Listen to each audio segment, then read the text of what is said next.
Ang kausayan naman ng PNP sa pamumuno ni sa pamumuno ni General Jose Melencio Nartatis Jr. kung saan ang buong kapulisan ay tutulong sa ICI sa gagawing investigasyon at patuloy na pag-iimbestiga at pag-inspeksyon kaugnay sa mga malaganap na korupsyon sa flood control project, mga kababayan. Talagang ang PNP ngayon sa pamumuno ni General Jose Melencio Nartatis Jr.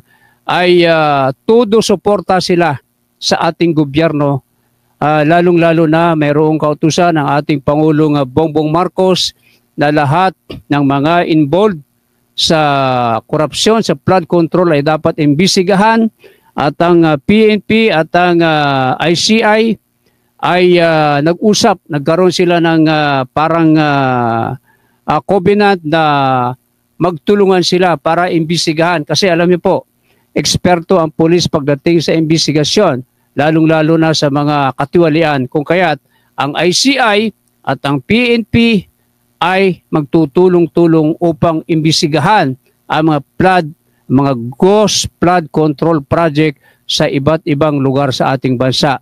At dahil dyan, hinahangaan natin ang kapulisan sa pangunguna ni General Jose Melencio Nartatis Jr. Panoorin natin ang maiksing video kaugnay sa pagbigay ng go signal o pagpayag ni Chief PNP General Jose Melencio Nartatis Jr. na sila itutulong sa ICI sa pag-iimbestiga sa korupsyon ng flood control project. Simula na magbigay ng suporta ang PNP sa Independent Commission on Infrastructure o ICI para sa investigasyon sa mga irregularidad sa flood control projects. Narito ang balita ni Paul Montibon.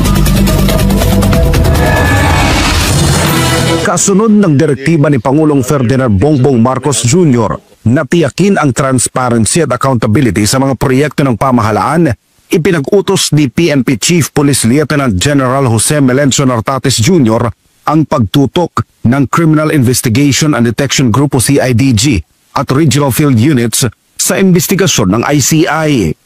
Kabilang sa kanilang mandato ang pangangalap ng mahahalagang dokumento at pagbibigay seguridad sa mga inspektor ng ICI sa kanilang field validation. Nakipag-ugnayan na rin ang PNP sa mga rehiyon kabilang ang Davao Region, Ilocos Region at Central Luzon para makakuha ng mga dokumento kaugnay sa flood control projects. Nito lamang Huwebes, Setyembre 25, nagsagawa ng inspeksyon ng ICI at Department of Public Works and Highways sa isang flood control project sa Barangay Kulaman, Jose Abad Santos, Davao Occidental. Natuklasan nila na ang proyekto na nagkakahalaga ng 96.5 million pesos ay isang ghost project dahil idineklara itong tapos na noong 2022 at nabayaran na. Ngunit sa katunayan ay nagsisimula pa lang ang konstruksyon. Ang nasabing proyekto ay pinunduhan noong 2021 at inaward sa St. Timothy Construction Corporation, isang kumpanyang konektado sa pamilya Diskaya. Nagbabala naman si DPWH Secretary Vince Dizon sa mga opisyal ng kagawaran na sangkot sa ghost project na magsabi ng katotohanan at humarap sa investigasyon. Giit pa ni Dizon, handa niyang sibakin ang mga district engineer at regional director na mapatutunayang sangkot sa corruption. Assisting the ICI, will you be providing men when they inspect mga flood projects? Yes. Paano sir yung magiging dynamics?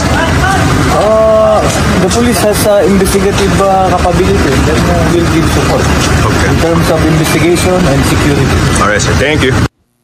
Ayan mga kababayan, nakita nyo naman ang ating Chief PNP General Jose Melencio Nartatis Jr. Talagang yung kanilang suporta sa ICI, Independent Commission for Infrastructure. Kung kaya't maasahan natin ang PNP na tutulong sa ICI na mangalap ng mga ebidensya para mapanagot ang mga taong, ang mga politikong sangkot sa ghost flood control project, mga kaibigan. Kaya talaga namang inaasahan natin na malaking may tutulong ng PNP sa pamumuno ni General Jose Melencio Nartatis. Mabuhay ka, sir! at ipagpatuloy nyo ang inyong mabuting serbisyo sa taong bayan nang sa ganun ay malutas na natin ang graft and corruption sa flood control project. Salute you, Sir General Jose Melencio Nartatis Jr.